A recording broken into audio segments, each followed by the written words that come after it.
The setting sun trick.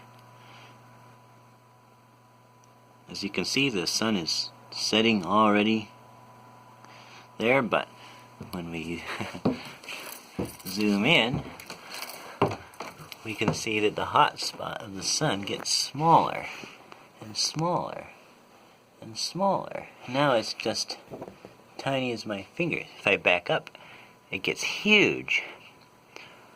But if we get up close, it gets smaller and smaller. See, now it's smaller than my finger.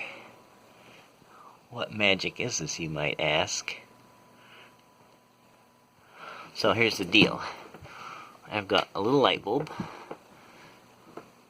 Yep, just a little 12-volt light bulb running on a battery. And then I've got a piece of paper. Oh, now my paper lost its set.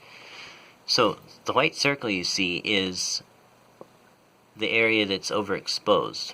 When we back up, well, I guess first let me say the light bulb makes a gradient on the paper with the brightest spot in the center and then gradually decreasing the further out.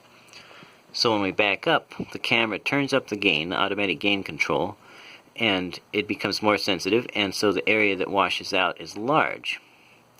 And you know, we might block it like this and say, see, the sun is setting on my hand. But then as we get closer, the camera is closer to the light, and so it turns down the gain and diminishes the brightness.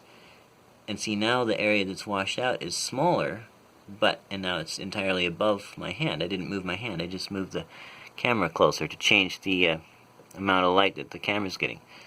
So it's not that the sun is rising above my hand here, it's that the gain control is turning down because there's more brightness in the picture, in the more major part of the picture, and so that causes the bright point to appear to shrink. It's just clipping or washing out a smaller portion.